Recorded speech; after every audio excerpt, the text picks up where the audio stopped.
everyone, to the CX Pulse podcast. I'm your host, Amelia Rose Earhart. On today's show, we'll cover the big topic of the intelligence powering smart IVAs, or intelligent virtual assistants.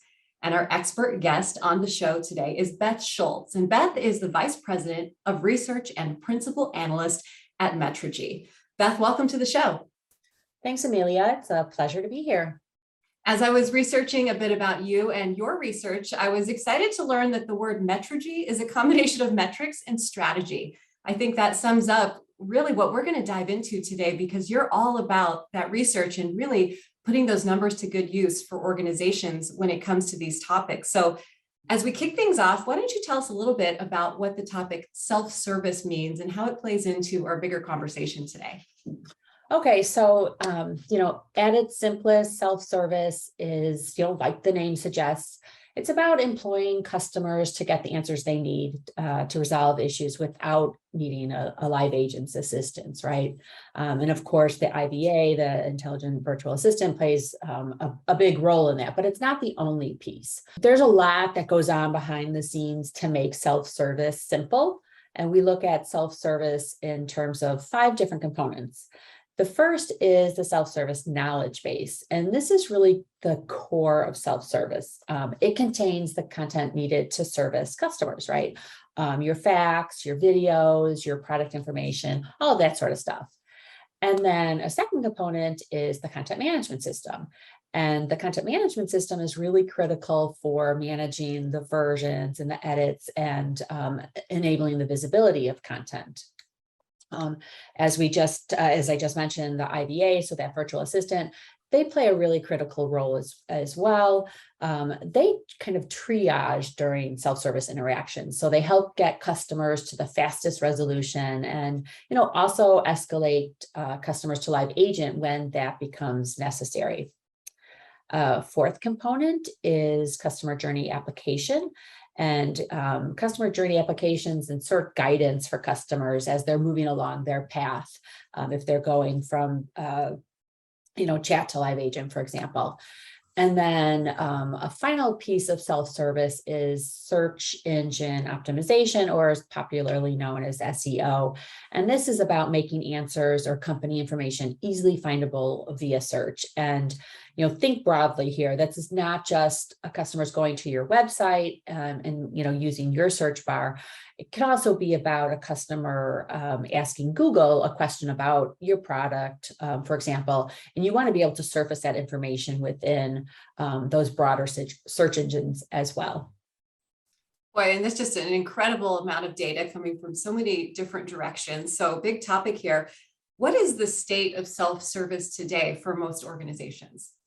So, interestingly, when you look across self-service technology today, so Metrigy found that every company in a research study that we conducted on self-service earlier this year, every single company had either already adopted self-service or had self-service on their radars.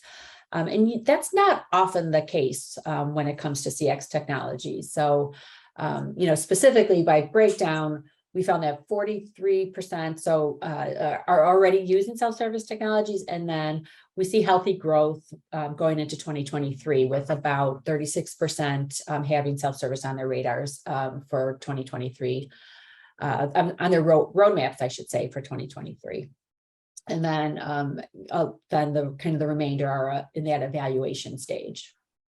Well, and I have to imagine that some of the reason that the numbers aren't higher than that is because there are still issues with this, right? It's not a totally frictionless environment quite yet, but let's talk about some of those challenges that CX leaders face in achieving that frictionless self-service experience that they're all striving for.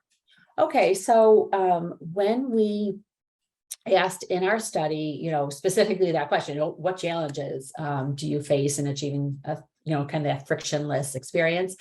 We found a few things.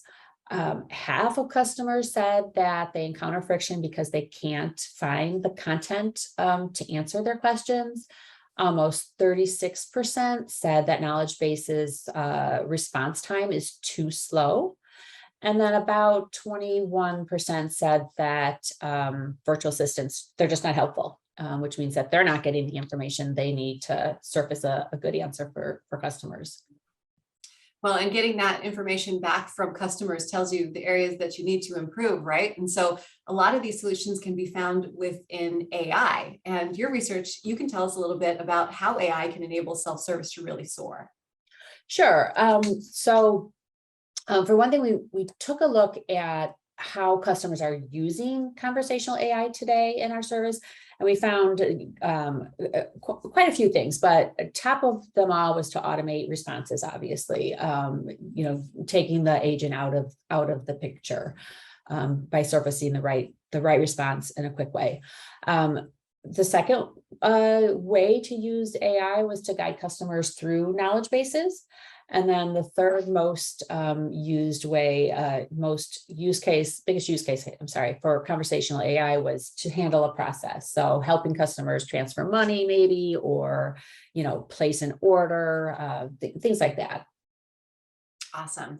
Well, and as we start to wrap things up here, and I've really enjoyed our chat today, so thank you so much for your time. Why don't you tell us some keys to self-service ease that companies may start thinking about after this chat? So self-service ease.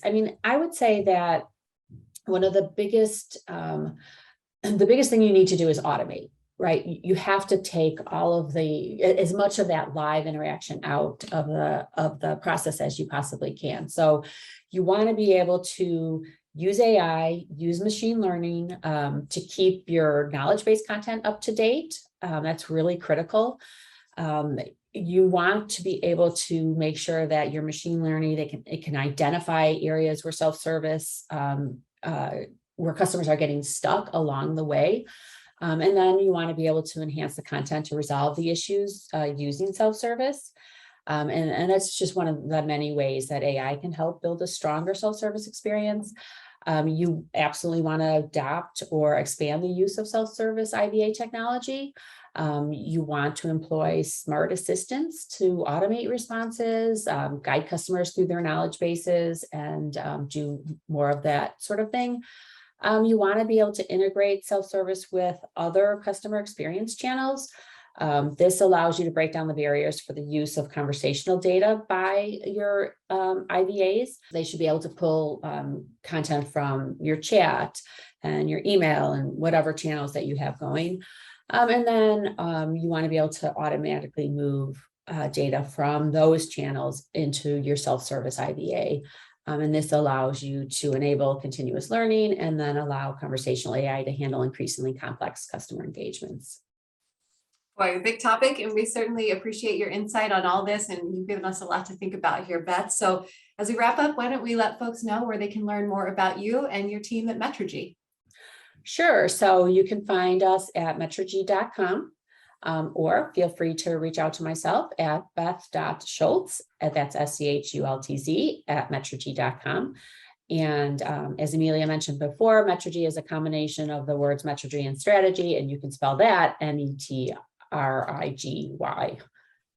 Wonderful. All right, Beth, thank you so much for being here. Thank you.